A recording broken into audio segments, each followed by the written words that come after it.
प्रभात बच्चों, जैसा कि आपको पता है कि 27 जुलाई से हमारे पीरियोडिक टेस्ट शुरू होने वाले हैं।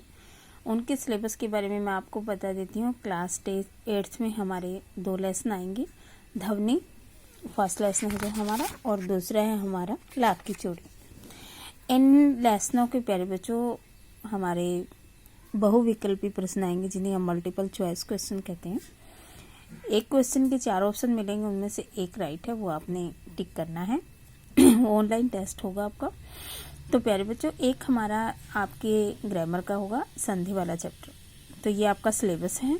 आज मैं आपको रिवीजन वर्क में ध्वनि कविता की पीडीएफ भी भेजूंगी, जो हमने शॉर्ट टाइप क्वेश्चन है 10-15 जितने भी इसके अंदर से और भी हो सकते हैं, वो आपने ध्यान से अपनी पोएम को पढ़ना है और उसके क्वेश्चनों को याद करना है। तो प्यारे बच्चों, जैसे पहले हमारी है ध्वनि कविता। ध्वनि कविता के कवि कौन है ये आपको पता होना चाहिए कि कौन है। सूर्यकांत त्रिपाठी निराला जी। कवि ने किस में अभी अभी वसंत आया है, क्वेश्चन है ना हमारा। तो किसके मन में आया है? कवि के वन में। कवि का अभी क्या नहीं होगा? अंत नहीं होगा। हरे भरे क्या है? पत्ते।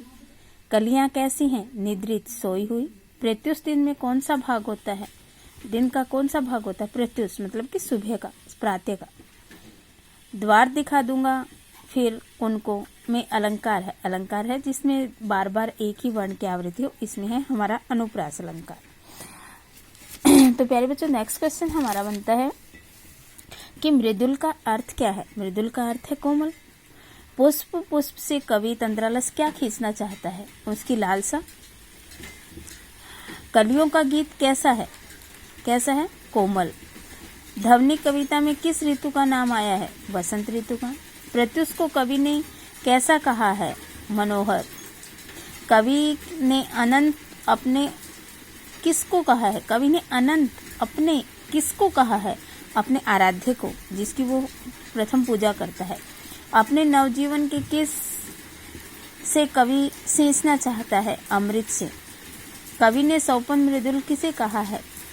किसे कहा है? कर को, हाथों को। तो प्यारे बच्चों, इस प्रकार अनेक क्वेश्चन होते हैं। जैसे अब हमारा ध्वनि कविता का उद्देश्य क्या है? अपने निराश और हताश व्यक्तियों को रोशनी प्रदान करना। कविता में कवि वन में मृदुल वसंत के माध्यम से क्या कहा है कि उनके मनरूपी वसंत में अभी अभी नए विचार आने शुरू हुए हैं। प्रत्युष मनोहर से क्या तात्पर्य? प्रत्युष मन को जीतने वाला सुबह। सौपन भरे कोमल से का क्या अर्थ है? मतलब कि कोमल हाथों को अलसाई कलियों पर फेरता है। तो मेरे बच्चों, इसी तरह अनेक क्वेश्चन आएंगे अगर आप इनकी पूरी व्याख्या को ध्यान से पढ़ोगे, और अनेक क्वेश्चन होंगे। अब मान लिया हमने क्वेश्चन ये लिया कि वसंत पर अनेक अनूठी कविताएं हैं। कुछ कविताओं का संकलन तैयार कीजिए, मतलब कि वसंत पर ये हमें खुद करना है। अब मतलब कि इस कविता में किस ऋतु का वर्णन किया गया? वसंत ऋतु का। तो इसके ध्वनि कविता के लेखक कौन है? सूर्यकांत त्रिपाठी निराला। इसी क्वेश्चन कह सकते कि ध्वनि कविता किसके द्वारा रचित है? सूर्यकांत त्रिपाठी निराला के द्वारा। कि सूर्यकांत त्रिपाठी निराला के द्वारा आपकी 8th क्लास में कौन सी कविता है? ध्वनि। तो इस प्रकार अनेक क्वेश्चन होंगे। अब इसमें है कि सौपन फेरूंगा, निद्रित कलियों पर कवि क्या फेरना चाहता है?